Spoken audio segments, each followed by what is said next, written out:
Hi,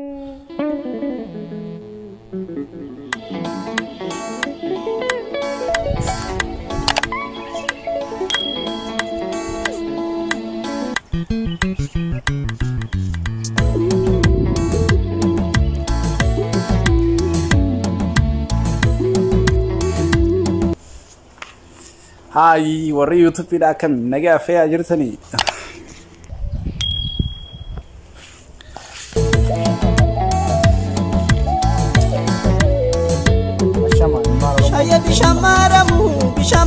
Kun kopi adda kan dhufe qabadde isin dhiyaadhe amma kan kiyya akkuma beeytan YouTube irratti namoonni diraaman dan beeytan na beeytani warri nan beeynes na biradha. Maqaan kiyya Sufiyaan Oromoo Tubja. YouTube kiyya subscribe like godhuun dagatina. Amma to Oromoo hundi jabeessa. Eega arra sagantaa ajaa'ibaa qabannee dhiyaannee jirra. Sagantaa arraa kun maal akka ta'e akkamitti akka bashannanaa jiru akkamitti akka mukkeen Itoophiyaa kana gartee lafa bareedduu tanaan wal bashannansiifnaa turtii gaarii na wajjin tura wiiw.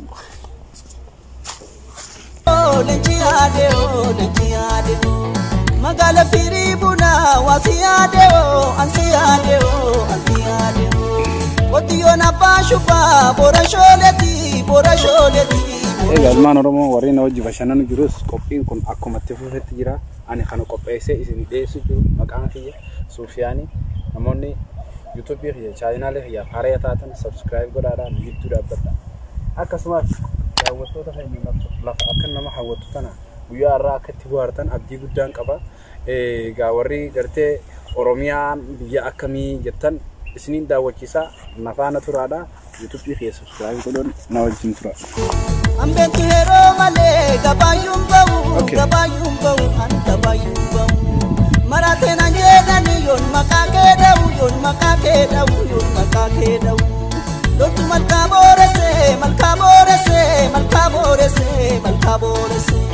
Jaalalli kee dammatoo waan araatese anaraatese. Shaya bishamaramu. Doa bejaalala dafee maramu dafee argamu. Okay.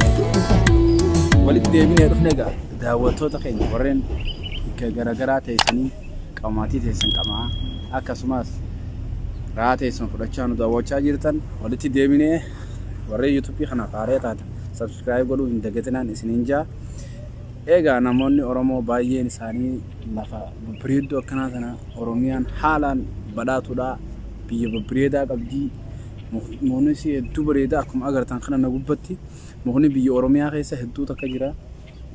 Namoonni mee viidiyoon kun isin bohaarsee isin gammachiisee biyya teessan ta'uu itti gammaddan viidiyoo kana subscribe godhaadhaa. Na jajjabeessaan isiniin jaa warreen YouTube kiyya jala jirtanis galatoomaadha. Warreen yaada qabdanis yaada comment jala kannuu dandeessanii gamanumaanuu waan na daawwattaniif hedduu takka galatooma nageetti guyyaa gaarii haa ta'u. Afaan nama gaariitu jalaan bahanii. Me birraan bari'u yoo birraan bari'e. Kubee kubaan si bitaa maraaroon bu'ee wayi. Teessanii nu daawwachaa jirtan hedduu takka galatoomaadha. Galata gurguddaa qabdanii. Arraa kanatti dhufe YouTube kiyya kun haaraa waan ta'eef jecha namoonni hin beekne hedduutu jira. Namoonni beeytanii namoonni hin beekne immoo YouTube kana subscribe godhaa na jajjabeessaa. Maaliif diraamaalee garagaraatii fi koomedii adda addaa qophaa'ee waan dhufu jiruuf jecha diraamaa uummata Oromoo keessa aartiin baay'eedhaan xiqqoo waan taateef jecha wal tuffachuu hin qabnu. Uummanni Oromoo aartii uummata Oromoo tan biraatillee warreen aartii dalaguudha. Ganaa irratti hojjechaa jiran jajjabeessanii bira dhaabbachuu qabdaniin isiniin jaa. Egaa warri na jajjabeessaniis hedduu galatoomaadha. Warriin gartee fedhii aartii keessaa qabdanis koottaa keessaa nu dubbisaa wajjin hojjenne diraamaa Oromoo baay'isuu qabna. Ijoolleen Oromoo waan zabana ammaa kana afaan biraa waan diraamaa haalaan qabuuf jecha afaan Oromoo kun diraamaan isaa baay'ee miidiyaa irratti illee hedduu xiqqaadha. Kanaafuu aartii Oromootti haakaanoon isiniin jaa jajjabaadha. Hundhaamsa kiyya hedduu takka galatoomaa waan na daawwattaniifis galatoomaan isiniin jaa. Achi booda YouTube kana yoo haaraa taatan subscribe godhuu hin dagatinaa. Like is tuqaa nageetti bye.